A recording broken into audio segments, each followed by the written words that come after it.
घर के मंदिर में ये 5 मूर्तियाँ भूल कर भी नहीं रखनी चाहिए।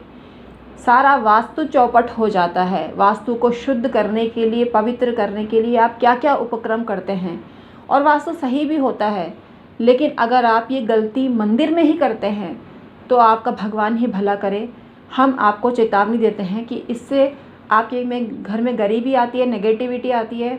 ये मूर्तियाँ आपके धंधे को चौपट कर सकती हैं, आपके काम को चौपट कर सकती हैं, आपका मुनाफा ख़त्म कर सकती हैं। तो क्या है ये मूर्तियों का राज, और कैसी मूर्ति आपको घर में रखनी चाहिए, इस पर प्रकाश डालने जा रहे हैं। जय श्री राम। मैं हूँ एस्ट्रोलॉजर और वास्तु कंसल्टेंट डॉक्टर उमा श्री। 25 साल से कार्यरत हूँ ज्योतिष के क्षेत्र में। आप हमसे परामर्श लेने के लिए डिस्क्रिप्शन में ईमेल आईडी के थ्रू संपर्क कर सकते हैं। अभी श्रावण मास ऑफ़र चल रहा है, जिसके तहत न्यूनतम राशि अदा करके आप हमसे परामर्श ले सकते हैं। ये ऑफ़र हमने पहली बार ही दिया है और हमारा मकसद है आपको न्यूनतम राशि पर परामर्श उपलब्ध कराना। एक सवाल इसके तहत आपको पूछना होता है, लेकिन सब्सक्राइबर आपको बनना ज़रूरी है। अगर आप हमारे चैनल को सब्सक्राइब करेंगे तो तभी आपको ये सेवा दी जा सकती है। हमारे 2 चैनल हैं, अयोध्या एस्ट्रो और डॉक्टर उमा श्री। दोनों में से किसी एक चैनल को सब्सक्राइब करके आप लाभान्वित हो सकते हैं। तो आइए आज का वीडियो शुरू करते हैं, जो आपके बहुत काम आने वाला है और ज्ञान से भरा हुआ है। देवी देवताओं की उपासना हर कोई करना चाहता है और हर किसी का कोई ना कोई इष्ट देव होता है, लेकिन इष्ट देव की पूजा करने से आपको लाभ होता है और इष्ट देव का नाम जप आपको हमेशा करना चाहिए। लेकिन ऐसे भगवान की मूर्ति आपको नहीं रखनी चाहिए जो विशेष रूप से आपको गरीब बनाती है, आपको नेगेटिविटी देती है और आपका सारा वास्तु चौपट कर देती है। तो ये मूर्तियाँ विध्वंसक मूर्तियों की श्रेणी में आती है और उसमें काली माता प्रमुख हैं। काली माता का विग्रह आपको अपने घर में, मंदिर में नहीं स्थापित करना चाहिए। इससे आपको लाभ की बजाय नुकसान हो सकता है। आपके घर के महिलाएं क्रोधी स्वभाव की होंगी, सौम्यता उनके अंदर नहीं होती है। क्रोधी स्वभाव की महिला को कौन पसंद करता है? अगर आपके घर में सभी सदस्य क्रोध पाले हुए हैं तो आपको माता काली से क्षमा मांगते हुए आपको किसी ऐसे स्थान पर रखनी चाहिए जहां उनकी विधिवत पूजा हो सके। दूसरी मूर्ति है पंचमुखी हनुमान जी की मूर्ति। पंचमुखी हनुमान जी की मूर्ति हालांकि साउथ फेसिंग मकान या साउथ वेस्ट फेसिंग मकान का वास्तु दोष दूर करने में समर्थ होती है।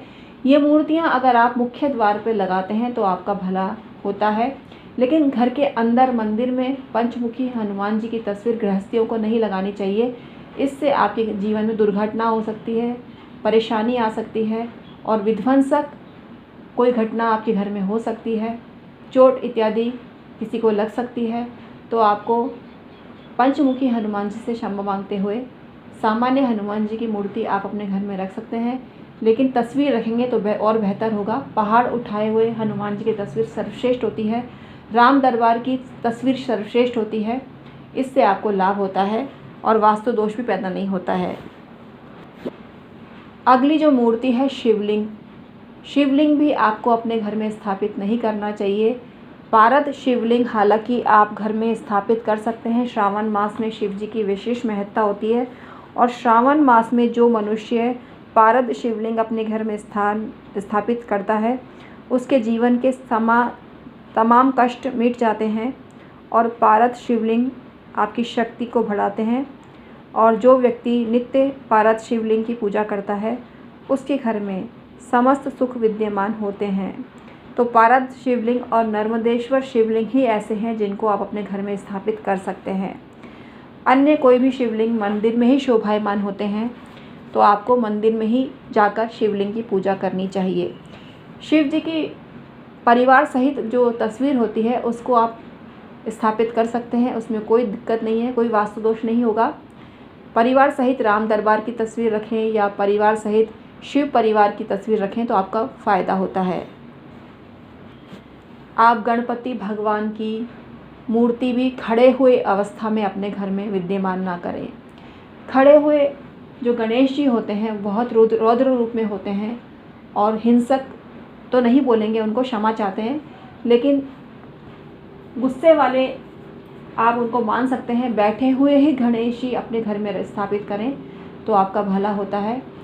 पंचमुखी गणेश जी भी आते हैं। पंचमुखी गणेश जी के मूर्ति भी आपको अपने घर में, पूजा घर में नहीं रखनी चाहिए।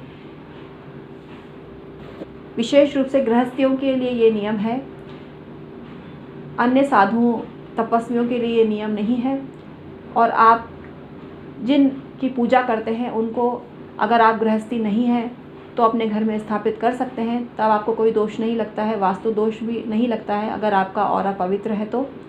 लेकिन हम गृहस्थियों के लिए नियम बता रहे हैं कि आपको इनको अपने घर में नहीं रखना चाहिए।